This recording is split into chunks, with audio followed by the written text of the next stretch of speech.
with the arrival of Kelly and Olivia here, they probably think it's Christmas in Buffalo. Well, the influence of Jim Kelly on the attendance has been astounding, and we'll document that a little bit later on as we get set now. Davenport Ellis ready to return for Miami as the Dolphins trailed early 7-0, came back and tied, now find themselves down 14-7. Kicking to the near sideline at the 12. It is Ellis to the 26-yard line before he's pulled down. Coming up off the bottom of the pile, Tony Furjanic is there to make the tackle, and the special teams player, the kick coverage play here by the Bills has been pretty impressive thus far. And let's not forget, a blocked field goal set up that last score as we update activity around the league on the ticker. Atlanta up by 10 now over the Chicago Bears. Bears again without McMahon today. No other changes here. Houston has added a field goal against Pittsburgh.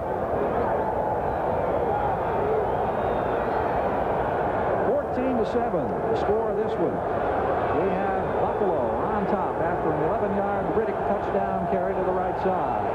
Marino and the Dolphins try to answer back. Marino on the right wing. This one out of the grasp of Woody Bennett at the 31-yard line. Harold Talley playing on an outside linebacker spot with the coverage over there. Bennett coming out of the backfield. There's 3:27 left in this first half.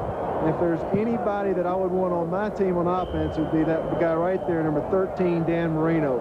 Because he doesn't need about 10 seconds to get that 7 points back up on the scoreboard and send it back in at halftime at a tie. Now, through the years, they've talked so much about that terrific quick release. When we say through the years, it's like he's been around forever. He's a 4-year veteran, but you look at the numbers that he's rolled up in less than 4 full seasons, and it is just astounding.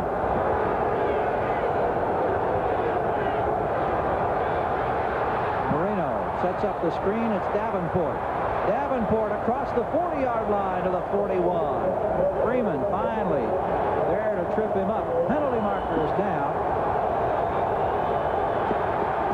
And it looks like they're going to take this one back.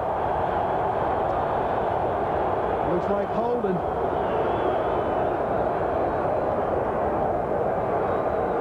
Let's watch Fred Smerlis and Dwight Stevenson here. They think that holding might be. Offense, number there 68. It is. Second down. Greg Cook, number 68, guilty of the call, negating a fine gain out too close to the 42-yard line. So the Dolphins, early in the season, really had some penalty problems. They've gotten that under control in recent games. They had 35 penalties in the first 5 games of the year. They've only had 12 penalties in the last 5 of the year, but they just suffered a big one here on the holding call against Cook. Second down, a lot of yardage needed. Tony Nathan trying to bust it right up the middle to the 30-yard line, and quick acceleration out of the backfield before Freeman could pull him down. 22 against 22, and we've got a penalty marker down once again. Oh, no. Wow.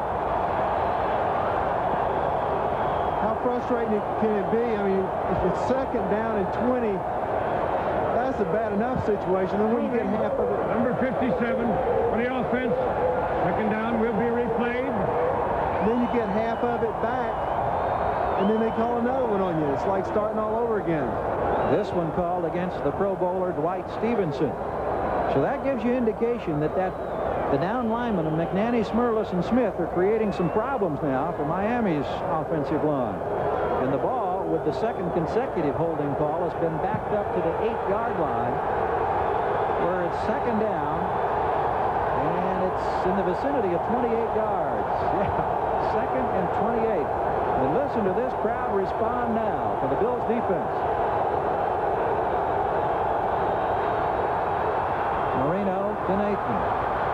Nathan out to the 14, and he is popped. Dang. Coming up was Lucius Sanford, the right outside backer, and he nailed it. That is what is called as a hit.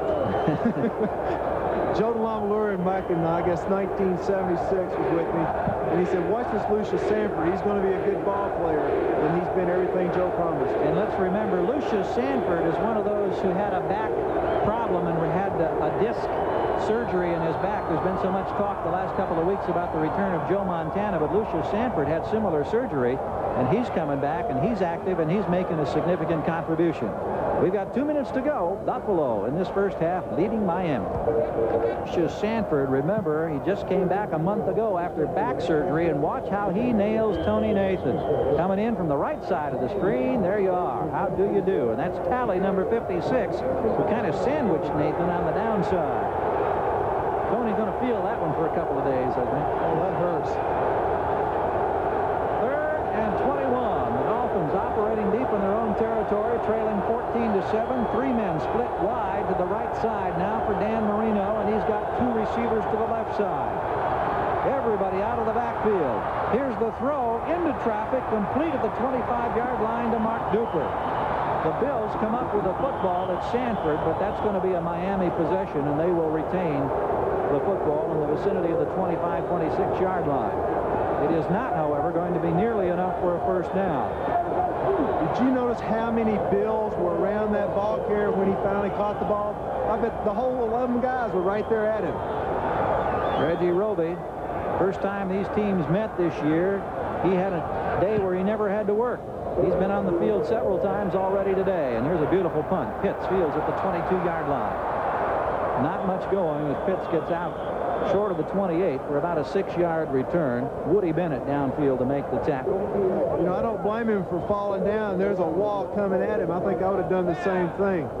You know, I had a kickoff return here at Buffalo one time. Did you? Yeah. You know, they pick it to me, and I fell on it, but I wasn't about to get up. I wasn't going to let those guys come after me, man. I'm smarter than that. Is that the only one in your career? The only one. 0 yards return. And that was, what, in 13 years, right, John? That's right. Thank goodness Bob McKay covered me up. Halftime, of course, scores and highlights from NFL 86. Paul Maguire, Ahmad Rashad, Bob Costas keeping you up to date. Week 11 around the National Football League. The Bills with a 7-point lead, a minute 30 to go here in this first half, operating from their own 28-yard line. And Kelly going to dump it out of the backfield to Harmon. Harmon with some room across the 30 and popped out of bounds. Good audio from the sidelines. You can hear those pads popping down there as Glenn Blackwood and Don McNeil, a couple of veterans, were over to make the stop on the rookie Ronnie Harmon from Iowa. Minute 24 still left in this half. I think Buffalo's trying to get down and get in field goal range, go into this thing with maybe a 10-point lead. Kelly with a touchdown pass that started things off today, 10 yards to the rookie Byram. Dolphins evened it up on a 19-yard scoring strike from Marino to Davenport.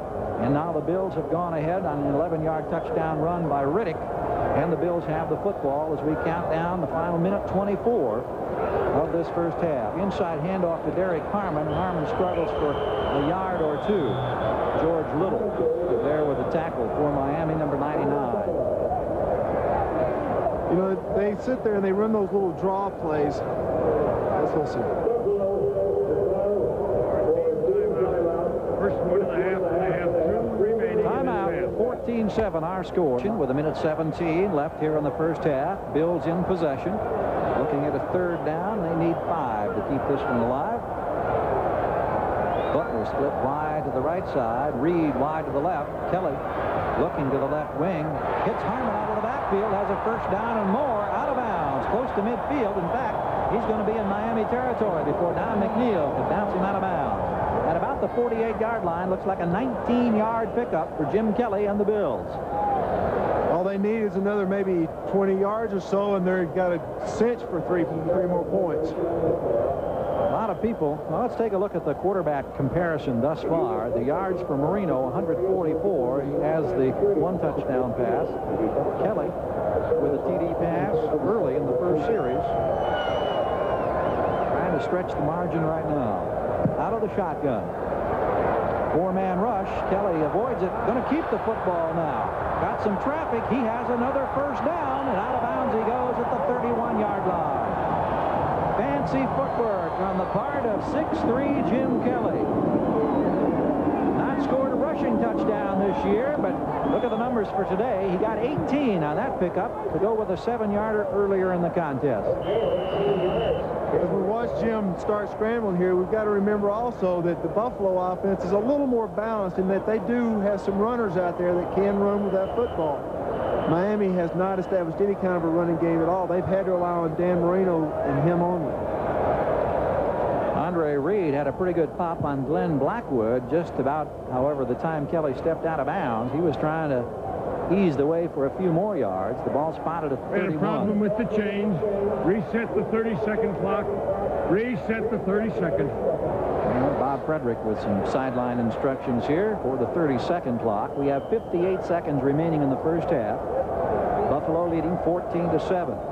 The Bills 3-7 coming in. A lot of people kind of poo-poo that record, and you can always play what if. 4 of their losses were by 3 or 4 points. We're showing Miami why right now. Here's a lob complete to Reed. Andre Reed brought down by Don McNeil. And the Bills are chewing it up here, getting closer and closer as we count down now to the 43-second mark. Kelly going to the hurry-up offense in the final seconds of the first half.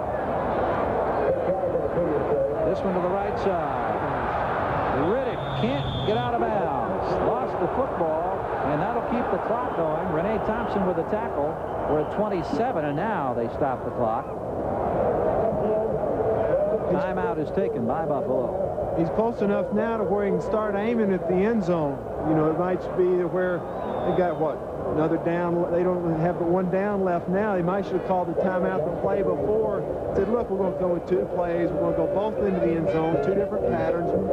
If we make it, it's a TD. If not, it's an incomplete. We're in field goal position, so let's just go for the touchdown all the way. See Marv Levy, the gray-haired gentleman there, who is standing on the right side of the screen talking with Kelly, somewhat shielded from us at the moment. This is the second game for Levy. Of course, was known well in the National Football League after 4 years at Kansas City, 78 through 82. Coached the Chicago Blitz, the USFL in 85, and then been most recently director of football operations for the Montreal franchise in the Canadian Football League. And came in to replace Hank Bola here a couple of weeks ago. Got a win last week against Pittsburgh, 16-12. Sellout crowd rooting he and the Bills on today, and with a 14-7 lead. You know, I can relate to what the Buffaloes are feeling towards Coach Levy right now, because halfway through the season, Raymond Berry came into our organization, and he really made an effect on us in that he pulled us together, got our minds thinking together, established goals that we all work for together, and I think he's doing the same thing with the Bills that Raymond Berry did with New England Patriots. Less than 30 seconds to go at halftime, NFL 86. All the updates and activities and highlights from around the league. Stay with us. Let's see now. Buffalo can take advantage of this last 27. Kelly out of the shotgun from his own, from the Miami 25, looking for the end zone. Has a man. Got it. Touchdown. Jerry Butler. Was that a thing of beauty? 25 yards, and Kelly runs to the end zone to congratulate the 7-year veteran from Clemson. Judson and Rose trying to provide defensive coverage, and one of the Bills down in the end zone, and we've got to see if that is Butler down there, who has yet to get up. It is. The man who just caught that pass was sandwiched. He went up between 2 defenders, made the touchdown reception, his second of the year. Let's take another look. As he catches this ball, he does get pounded, but he hangs on. That's concentration. That's desire. That's wanting to get it done. Great concentration on the part of Jerry Butler, a former Pro Bowler himself, who is still down on the turf in the end zone. The Bills taking the lead now by a score of 20-7 on Kelly's second touchdown pass. And they seem to be working on his right leg or ankle. And Jim Kelly, a very concerned quarterback, is right down there on one knee alongside his teammate. The crowd chanting Jerry, Jerry, I believe, right now.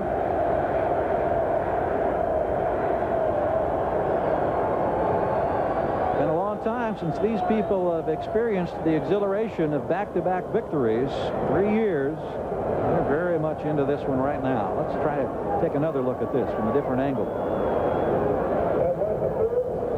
I think you'd said earlier in the game that it was, what, since '83 that they'd won 2 back-to-back. And then to see guys like Jerry Butler right here putting that kind of effort into trying to win a ball game, it's got to be exciting for these fans. I mean, you're maybe looking and witnessing a turnaround of a Buffalo team that might be back like they were in the mid-'70s with O.J. Simpson and the Electric Company.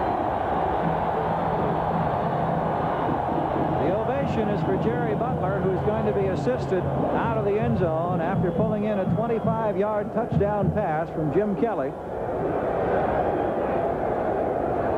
A lot of teammates down there, and they're going to take him directly toward the tunnel to our right.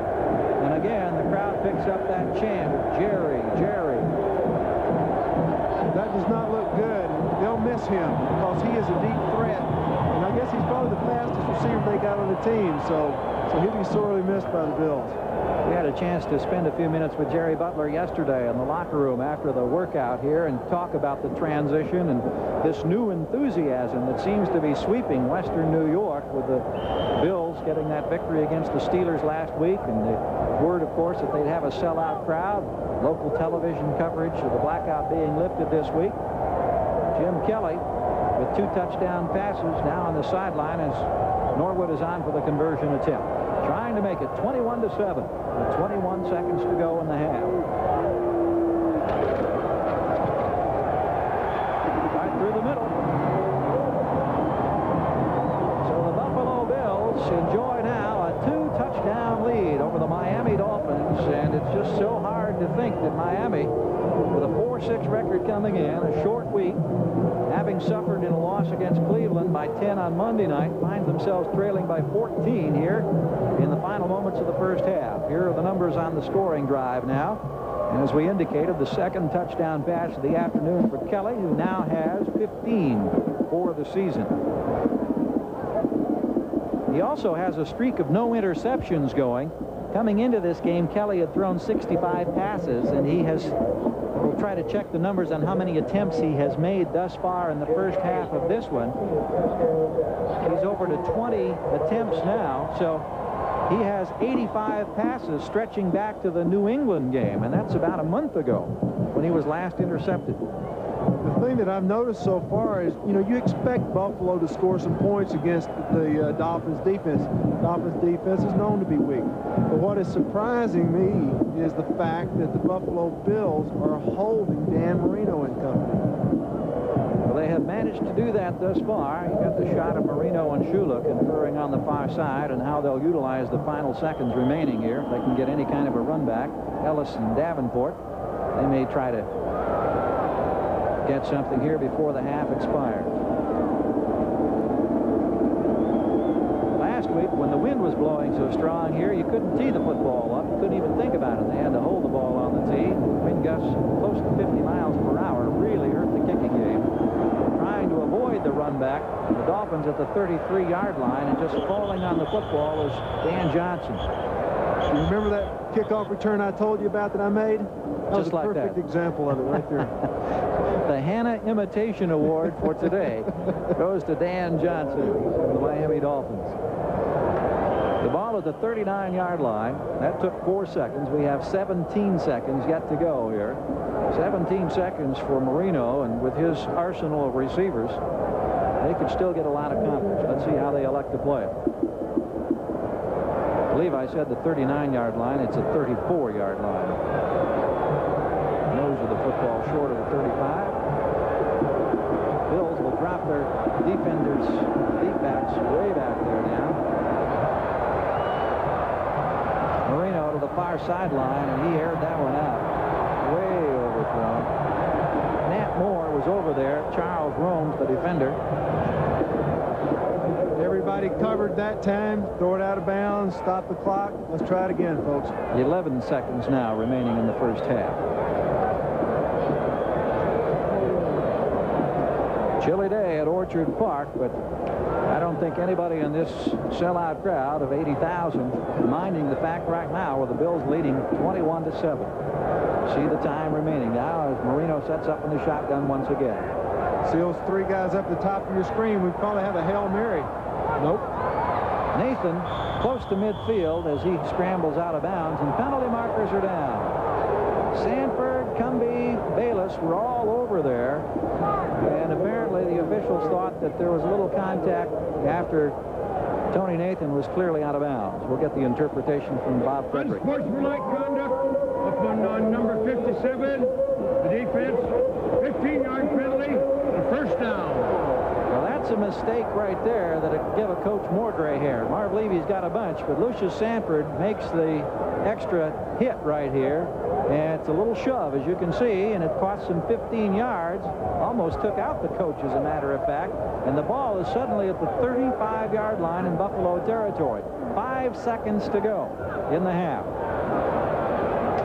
Reves is on for the field goal attempt. This one will be 52-plus yards, close to 53. His earlier field goal attempt was blocked by Smirlis, and the Bills later turned it into a touchdown. 52-yarder on the way, and he drills it. Juan Reves, whose longest this year had been 44 yards, his career long was 51. As time expires, has just hit a 52-yarder. And that will give the Dolphins a bit of a lift now as they've come back to trail at 21-10. Nice little touch of momentum for Miami going to the locker room. That's got to help them out. They go into the side. They do a little talking and said, hey, let's go, guys. Let's get it together. I think we'll come back here in the second half, and we'll see some revitalized Dolphins, or else Shula may not have them around much longer. A couple of touchdown passes from Jim Kelly to Byram. Also, an 11-yard run by Riddick. A 25-yard touchdown throw to Butler, accounting for the Buffalo scoring. Miami with a 19-yard Marino to Davenport touchdown pass, and now the Reves field goal of 52 yards to make it 21-10 now as we've reached halftime at Orchard Park. NFL 86 halftime activities will continue in a moment. We'll be right back after these messages from your local station.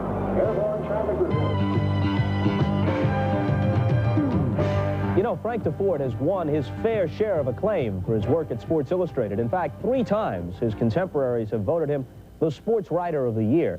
But now that he's moved over to the television side, he's discovered the true key to ranking as a great communicator. Yes, right, that's absolutely right, Bob. Now that I'm a member of the NFL 86 broadcast team, many rosy-cheeked children approach me and say, Mr. Deford, when I grow up, can I, too, become a big-time football sportscaster? And, of course, I have the answer for all these inquisitive little tykes. It's easy. You don't have to be a retired jock to become a football announcer. You don't have to have a deep voice or blow-dried hair. No, there's only one thing you need to become a real football announcer: a blazer. It's a law. All football announcers must wear blazers. There are gray blazers like these little numbers, and red and blue blazers, and there are royal blue blazers. There are even grapefruit blazers. But if you're a football announcer, you've got to wear a network issue blazer.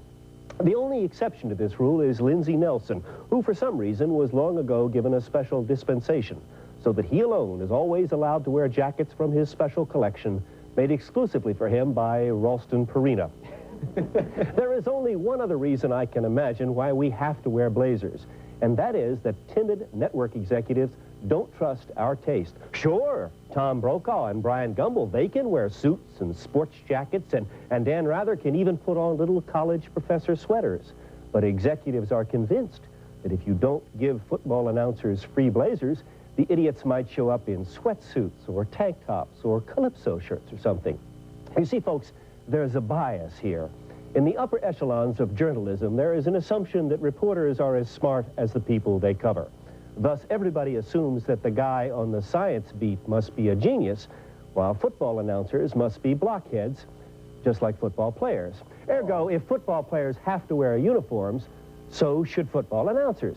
And so, like little parochial schoolgirls, we always have to wear silly blazers. Actually, there is one difference between football players and football announcers. Football announcers have necks. Certainly some highbrow stuff. You know, however, you made the point that you usually have to dress in keeping with what you cover. You notice that wrestling announcers usually wear tuxedos. Well, obviously because that's such a classy event. And I know the roller derby's in town today, Bobby, and it might be the same thing down there. Yeah, we'll be hustling off to the roller derby. That's where I'm going in this. As soon as the program ends. And we'll continue with more NFL 86 halftime activities in just a moment.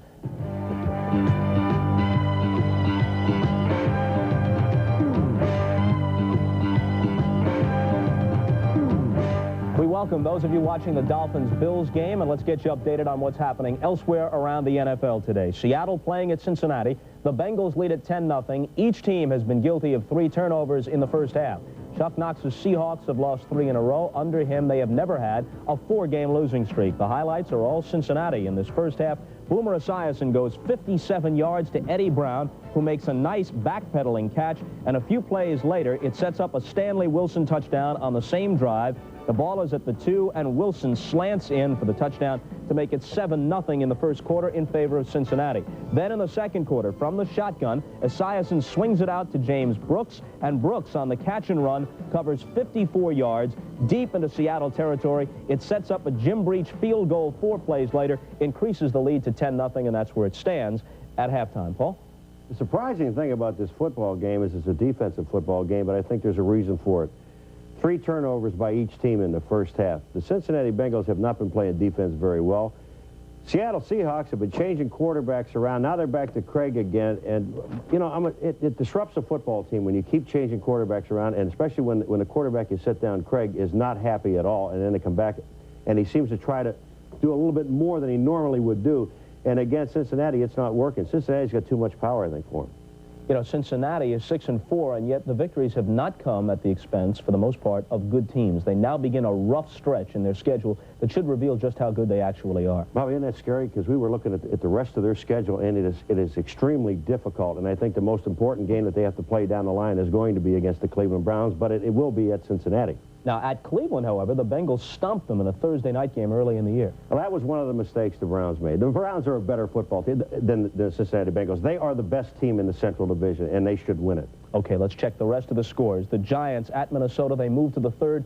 3 Raul Allegre field goals give New York a 9-6 lead. Giants are 8-2 coming in, tied with Washington for the lead in the NFC East. The Redskins, of course, are home tomorrow night against the 49ers. Joe Morris has passed 1,000 yards for the season in that game for the Giants. Atlanta goes to the half at home with a 10-3 lead on the Bears. They've intercepted Mike Tomczak twice. Joel Williams brought one of those interceptions back for an Atlanta touchdown. Buffalo-Miami, the game you're watching, 21-10 in favor of the Bills. Halftime in Buffalo on an icy field, but the enthusiasm of the fans not diminished. They are selling more tickets there than they have for the past 5 years because of this man, Jim Kelly. And this flip to Carl Byram in the first quarter covers 10 yards, gives them a 7-0 lead. Dan Marino now throws his 25th touchdown pass of the season. He leads the league in that category. Ron Davenport crashes in to tie the game briefly at 7. But later, Fuad Reveiz attempts a field goal in the second quarter.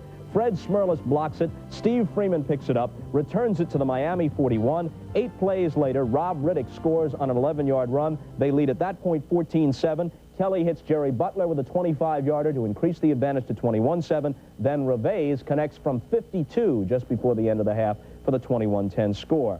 The Saints and the Cardinals, 10-0 in favor of the Saints at halftime. Now they go to the third in St. Louis. The Saints 5-5, the Cards 2-8. Houston and Pittsburgh in the third quarter. The Steelers at home and leading 21-10. Highlights in that game. Walter Abercrombie scored on an 8-yard run for the Steelers, then left the game with a concussion in the first half. On the strength of the Abercrombie run, the Steelers led 7-0 before Warren Moon turned in this play. Scrambling away from pressure, he throws on the run to Ernest Givens. It covers 33 yards for the touchdown, ties the game at 7. Then after Ernest, Jackson scored on a 3-yard run for the Steelers. Mark Malone to the air. Look how wide open Rich Ehrenberg is. 17-yard touchdown, made it 21-7. Tony Zendejas kicked a 45-yarder for Houston before the half, and now early in the third, it's 21-10 Steelers. Detroit starts Joe Ferguson in place of the slumping Eric Hipple at quarterback today, and they lead 7-5 at halftime in Philadelphia. Ferguson threw a 72-yard scoring pass to Jeff Chadwick. He was also tackled in the end zone for a Philadelphia safety, so the odd score of 7-5 in favor of the Lions. And in the Battle of the Bays, Randy Wright has thrown 3 touchdown passes for the Packers.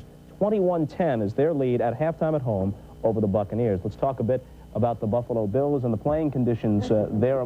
Look at this man. He's easily frightened.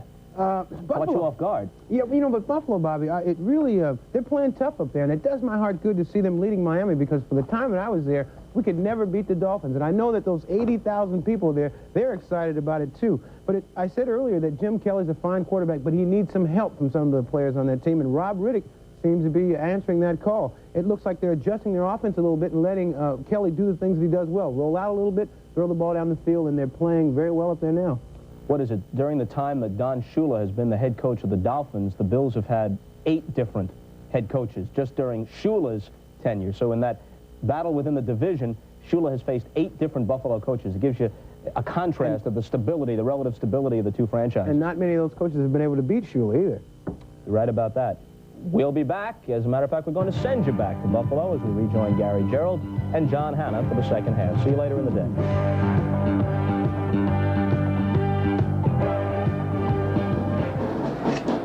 Halftime here at Orchard Park outside of Buffalo, New York, where the Buffalo Bills have thus far absolutely delighted their second sellout crowd of the year with a 21-10 advantage over the Miami Dolphins. A couple of touchdown passes from the rifle arm of Jim Kelly. We said on top coming in that it's always exciting and interesting when you have quarterbacks with the credentials of a Marino and a Kelly. They have proved it thus far with 31 first-half points. Kelly has the edge with 2 touchdown passes. Marino has 1 of his own at this time, and the Dolphins, who have been struggling at 4-6, are struggling against a Buffalo club that seems to be playing some inspired football, John. They are playing some inspired football. These guys, you know, they've been down and out for a couple of years now, and here they come back right at you. Total yardage for this one at 201 yards. I'm sorry, John. That's all right. Well, you know, I was sitting here and I was just looking at these total yards, and the Bills have got 201 and Miami's 166, and you know, nobody expects that. Even though the score might be for the Bills side, you wouldn't think the total yards would be. Rushing advantage. Look at that. 7 yards total for the Dolphins in the first half, 77 for the Bills. And on the scoreboard, it's 21-10 with Buffalo on top here by 11. Now, there was a costly mistake in those final seconds, however. Lucius Sanford was guilty on unsportsmanlike conduct when he pushed one of the Dolphin receivers after he'd gone out of bounds. That 15-yard penalty gave Miami the opportunity to kick a 52-yard field goal by Reves as time ran out in the half to give them that bonus 3 points. And if you're a coach on the Buffalo side, you got to hope that that doesn't come back to haunt you. Well, you know, you sit there, and it was a senseless mistake. You know, he had made a great play. It made a much harder hit earlier on Nathan. It was a great play because it was on the field. But when you're off the sideline, and he was deliberately going out to kill the clock, and then he pushes, you know, that's really kind of senseless, and it's not very smart football. Now, let's go back and take a look. There was a blocked field goal on the part of the Bills. Fred Smirlis came up with a big play right here to block Reves' first attempt today. And again, it wasn't so much Smirlis' effort that time, even though he was giving good effort, as much as it was the kicker had the wrong shoes on and slipped down. This turf is matted down, and you've got to have the right kind of cleats on the right kind of field. And then it was followed up by this touchdown pass to Jerry Butler from Kelly. Unfortunately, as Kelly was jubilant there, he ran to the end zone to congratulate his receiver, but Butler stayed down. He suffered an injury. We don't know how extensive it is. We don't know whether or not he'll be able to return. That happened in the final moments of the first half. And then the field goal of 52 yards on the part of Reves that made it a 21-10 halftime advantage for the Buffalo Bills. So the Dolphins got 3 back as time expired, and there's where we stand right now. Miami 4-6 in the AFC East coming in. Buffalo at 3-7, as we've mentioned a couple of occasions. These are big things for the folks in Buffalo when you're looking at the possibility of winning a second consecutive ball game, because it's been 3 years since they've been able to do just that. That's right, and I'm interested to see what Buffalo's defense does. The first half, they let Dan Marino have time. They dropped everybody back and rushed only 3 people. I'm wondering now if they're going to try to make him speed up his throws a little bit and try to blitz a few more guys, maybe send 4, 5, maybe even 6 rushers from time to time. You saw the numbers for Marino. Now we come back with the numbers for Kelly. 20 attempts to go on top of that stretch of 65 successful passes without an interception coming into this game. So he has thrown 85 balls without an interception, now dating back 4 ball games, as Jim Kelly continues to earn that rich contract here in Buffalo. And the only time he hasn't moved this team is when his receivers haven't caught the ball. They've been in their hands. Let's take a look at the series today on the possessions for the Dolphins. You can see the first 2 were punts, then the touchdown, the blocked field goal, another Reggie Roby punt, and then finally the field goal in the final moments of the second quarter. Don Shula doing some pacing on the far side. Dolphins, who next are in action against the New York Jets, and then they have Atlanta, at New Orleans, at the LA Rams, and New England. Marv Levy in his second game here for the Buffalo Bills at age 58. Phi Beta Kappa from Coe College in Iowa. Also has a master's in English history from Harvard. A well-educated man who in the National Football League has got to be delighted with what he's seeing happen here in Buffalo. Well, the big thing that he said he was going to do for this team is make the special teams better. And so far in the first half, the special teams has been the difference in these two ball clubs. Harmon and Tasker in the deep spots now for the Buffalo Bills as Reves puts his foot to it. High kick, short, and taken at the 8-yard line by Steve Tasker. The new acquisition from Houston. He's got an alley on the sidelines. Bumped out of bounds. Good return on the part of Steve Tasker, and it was the kicker, Reves, who was down there to help out on the tackle. Tasker was brought into this club for one purpose and one purpose only, to be a special teams player. So far, he's made 2 or 3 tackles today. He's had this nice return. He is doing his duty. And unfortunately, that return is going to be negated by a penalty call. Dwight Drain, number 45 on the special teams, guilty of the infraction. Instead of being out well beyond the 35, they're going to be back at the 11-yard line now, where Kelly and company go to work for the Bills. That was a costly mistake. I didn't see that flag. Oh, man, that hurts. You saw the reaction from Tasker as he was coming off the field. Suddenly his stride slowed, and he was aware that they were going to take it back. Riddick in motion. Kelly with a little roll in the opposite direction, and look at this. Metzler's out across the 25 to the 28-yard line. Tight end Pete Metzler's. That was a cute little move that time by Kelly, who started right, rolled back left, and completed the pass. Not only did he roll out, but he looked everybody off. He looked like he was going to throw out that way. And watch him here as he kind of rolls and he stares out like he's going to throw it one direction. Boom, back to him he comes. 16 yards on the pickup. William Judson there with the tackle as Metzler slipped down. We've seen a lot of players slipping on this turf here today. Just a fine type of drizzle in the air. Temperature close to 40 degrees. Handoff, and going straight up the middle is Riddick this time. Gets across the 30 to about the 33-yard line. Jackie Schiff in there for Miami. We were mentioning the Dolphins' coming schedule. Let's take a look here first at Riddick now. Riddick comes up here behind a fine block there by Mr. Bynum. This is an important series for Buffalo. They got to come back and say, hey, we're going to set the tempo. We aren't going to let up. We're going to make Dolphins work for this one if they want to come back.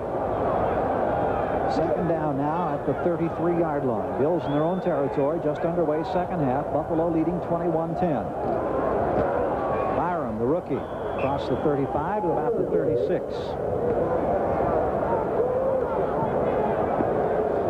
As Byram goes back to the huddle now, let's check the 10-minute ticker as we keep you posted every 10 minutes. Activities in week number 11. Chicago and Atlanta deadlocked in a big ball game for those two clubs in the National Conference. Pittsburgh still with a comfortable lead over Houston. New Orleans by 10 on St. Louis. Low-scoring game at Philadelphia with Detroit prevailing. And here it's a 21-10 ball game with Buffalo in possession of the football and the lead.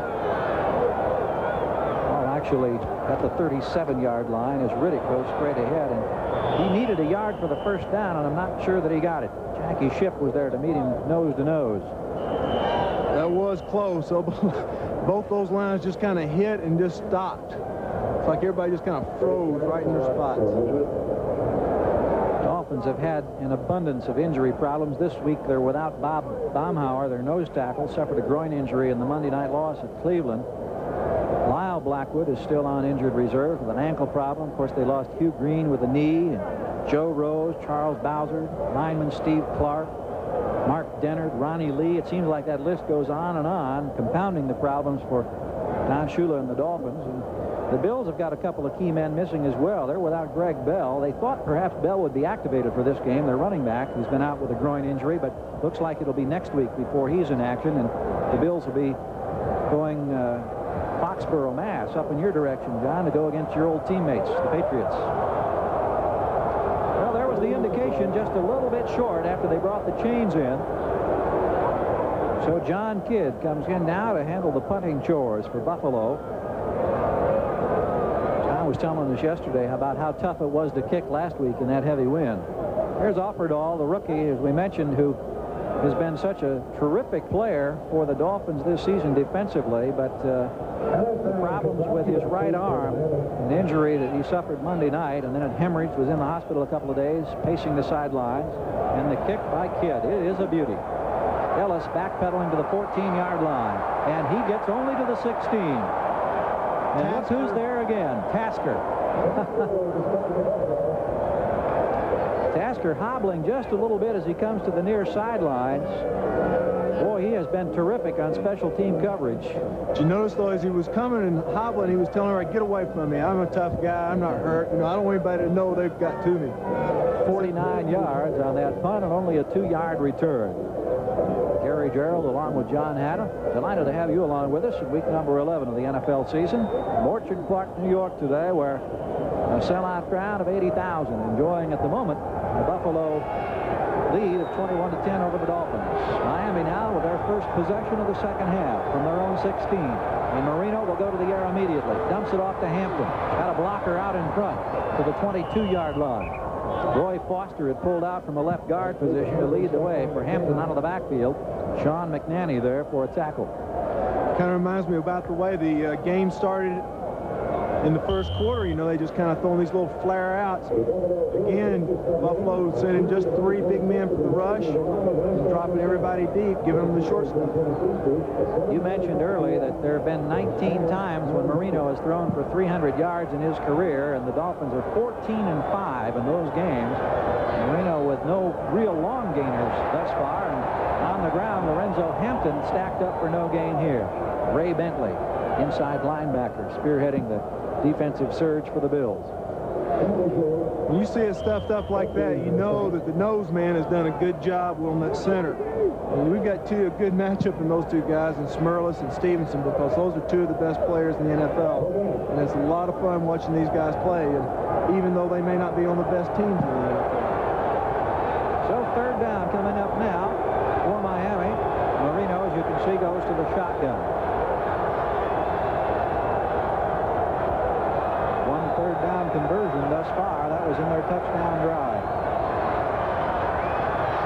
Right over the middle, Nat Moore out to the 31-yard line. Moore has the first down. Lucius Sanford is there with the tackle number 57 for Buffalo.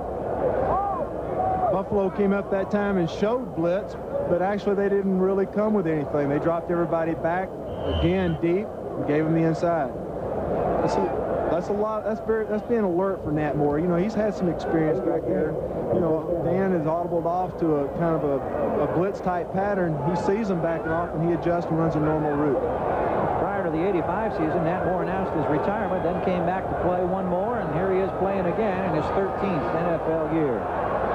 Marino with time skips this one in. The intended receiver this time was Mark Clayton. Mark Clayton was open that time. Dan just had a bad throw. He doesn't look real happy with himself right now, does he? See the numbers for Marino. Total yardage up to 172 thus far. Trailing 21-10. We pause briefly now for station identification. This is the NBC television network. WSVN, Channel 7, Miami, Fort Lauderdale. 10 minutes, 13 seconds remaining in the third quarter. Orchard Park, New York. Gary Gerald and John Hanna watching Dan Marino and the Dolphins trying to regroup now with 4 wide receivers on the field, trailing the Buffalo Bills 21-10. Over the middle, dumps it off to Davenport. Davenport evades one man, gets across the 40 with a good effort out to the 43-yard line. Good move by Ron Davenport that time, and it looks like he may have enough for a first down. 12-yard pickup, and he earned much of it with some fancy footwork. If I'm not mistaken, this looks like the very same series they ran at the opening of the game. Again, the little screen, middle screen, right? You know, let all the defensive guys rush, get back there, just kind of slip underneath them and go. Roy Foster, number 61, with a good block. Eugene Marv and Lucius Sanford finally bringing Davenport down. First down for Miami from the 43 in their own territory. Marino being pressured, and down he goes at the 40-yard line. That is only the 18th sack of the year. It's the first one of the game. Lucius Sanford, you see Bruce Smith Good pressure from McNanny and Smith that time, and Lucius Sanford, an outside backer, in there. And that's only the second or third time today that Buffalo has brought more than 3 people. I don't think that would be a bad strategy for him to start using with Dan. Make him hurry up. Don't give all those receivers the time to get open, because, let's face it, the Marks brothers have some speed, and you better not give them too much time to get open. Bruce Smith probably would get credit for at least a half sack there. He was the leading sacker coming into this game for the Bills with 8.5. Marino asking for some quiet in Buffalo, and that's a mistake. Listen to the noise as he sets up, and he wants to throw deep. He's got a man down the middle at the 21-yard line. It's Clayton who pulls it in. Bayless makes the tackle. And just exactly as you were saying, he'd been setting it up, going out of the backfield, dumping it underneath for the first time of the second half, down the middle, 39 yards. Mark Clayton pulling that one in. He split what they call 2 coverage, and that's where both the safeties just play way deep and just kind of take either side of the field. And Mark Clayton, number 83, just kind of comes right in between, right down the middle, and splits the 2 safeties for a big play. Boy, and Marino just put it out there like it was on a rope at the 21-yard line now. Miami on the move, trailing 21-10. Duper to the near side, Clayton to the far side. Handoff goes to Davenport, and there is nothing working. Miami ground game that had 7 yards rushing in the first half, still unable to generate anything here. And Sanford was there for the tackle. Sanford looks like he needs a new helmet there. He hit somebody so hard he kind of broke the thing he had there. Monday night against Cleveland, the Dolphins carried 17 times on the ground, got 58 yards. They had 7 yards rushing first half here. They have not had an individual 100-yard rusher since Joe Carter back in 1984. So that makes a 2nd and 12 situation now for Marino, scrambling and rolling to the right. Down the sideline, at his intended receiver was Johnson, the tight end. He lost his footing as he tried to stay in bounds and had no real opportunity to try to make a catch. Dan Marino, while he was trying to roll out, they were hot on his trail, so he never had time to stop and set up to throw the ball. He had to run and throw that ball on the run, and that's a hard thing to do. You've got to plant that back foot and be able to throw off of it, and he just wasn't able to do it that time. So now with 3rd and 12 coming up, fresh numbers for Marino, 4 wide receivers back in the ball game now.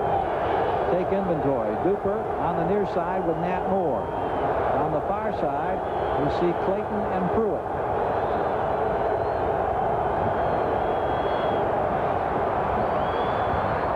Headed for the end zone. This one almost picked off and dropped.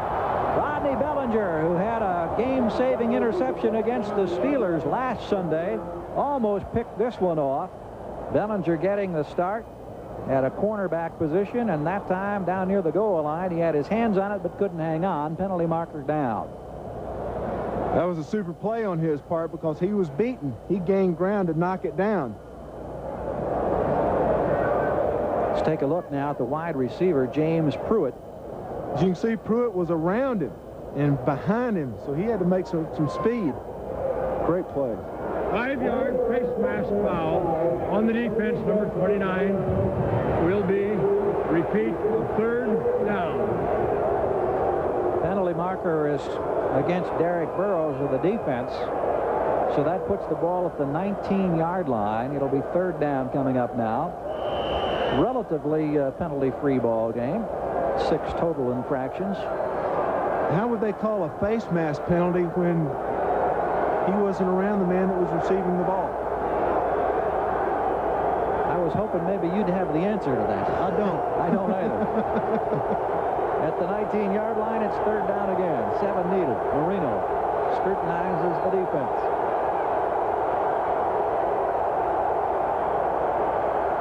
Three-man Buffalo rush. Marino with time down the middle, in and out of the arms of Clayton. He had Moore and Clayton there, and it was Clayton who couldn't hang on, and he had a good shot at it on his knees in the end zone.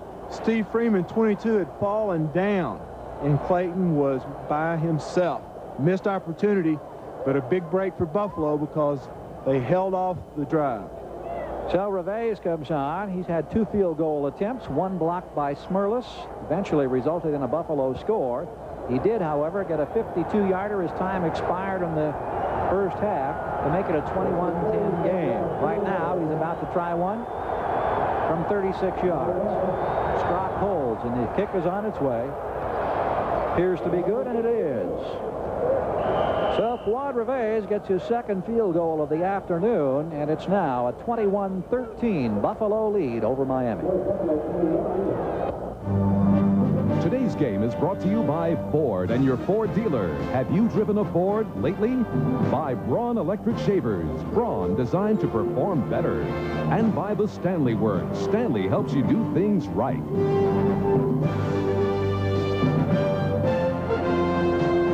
Basically a dreary, wintry type day in Orchard Park, New York. The Buffalo Bill fans, some 80,000 strong, however, could care less as they lead the Miami Dolphins 21-13. The Dolphins coming back, moving the football behind Marino, then settling on a field goal of 36 yards by Reveiz. Reveiz continuing to have a problem with his footing out here, as have several players today. There was snow and ice on the field in the middle of the week, all of which was removed, and it's still damp, however, and somewhat slippery. Taking off now, driving this one high and deep. It's Ronnie Harmon at the 6-yard line. Harmon across the 30 to the 32-33-yard line before he's pulled down. Kozlowski is there to make the tackle for the Dolphins. Gives Buffalo good field position. They need to move the ball this time and revamp themselves, get themselves going if they want to stay in this game, because Marino can lead this team back.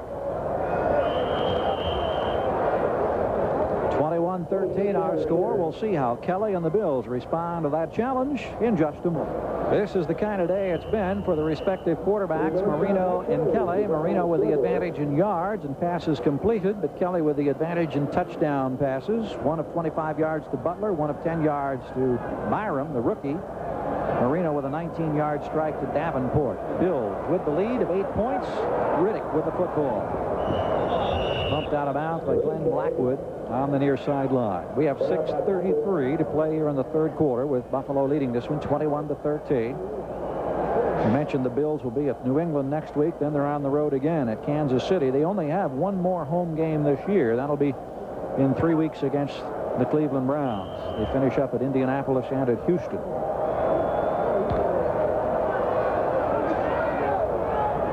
.36-yard line now. The Bills in their own territory. High formation backs are Byram and Riddick. And it's Riddick with the football. Loses the football, and Miami is recovered. Still squirting free. Hindle had a shot at it. Brown had a shot at it. And I think it was Mike Charles who ended up on top of the football. So Riddick, who had the 108-yard rushing game last week, trying to get a head of steam into the line that time, couldn't hang on. The first turnover of this football game today. However, turnovers have really been tough for both the Bills and the Dolphins this season. Let's take another look.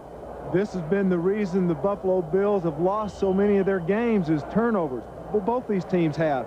But this one went against the Bills and for the Dolphins. Bob Brzezinski was the man who made the first contact with Riddick and forced the fumble. Recovered by the nose tackle, Mike Charles. Marino trying to capitalize quickly and has it in and out of the hands of Clayton. I understand that Langford, I beg your pardon, was on top of the football. There were 3 of the Dolphins who had a shot. We saw that thought for a moment that it was Charles, but it squirted out of the arms of first Andy Hindle, and Charles was there, and it was Langford who ended up on top of the ball. Give him credit for the fumble recovery. Ball at the 28-yard line in Buffalo territory. Second down now for the Dolphins. Miami trying to come back after being down 21-7. It's now 21-13. Movement in the line. Marino may have a free play here, and he throws this one way over the head of the intended receiver, Clayton. Contact. Looked like Bruce Smith came across defensively. Whether or not he was drawn off, we'll soon find out from Bob Frederick. That was his second offside penalty today. And it will go against the Bills. Bruce Smith standing there, hands on hips. Defense, offside, number 78. Second down will be replayed. Used to, it was Fred Smerlitz that was always jumping offside. They'd squeeze the ball and do everything else to jump him off. Now he's kind of calmed down, and Bruce Smith has decided that he wants to take over that title. Bruce Smith, who was last year's AFC Rookie Defender of the Year, former Outland Trophy winner, missed last week's ball game because of a bruised knee. Back playing here today against the Miami Dolphins. The Dolphins threatening from the 22-yard line. Pressure for Marino, has to hurry the throw.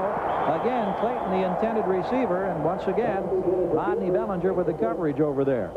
Good pressure that time. Sean McNanny was coming up the middle, and Marino had to hurry the throw just a little bit. NFL quarterbacks earn their money. Those guys sit back there in the pocket, and they're defenseless. And they're just sitting back there waiting, and finally somebody just knocks the pee-doodle out of them, and they don't have any way to guard themselves at all.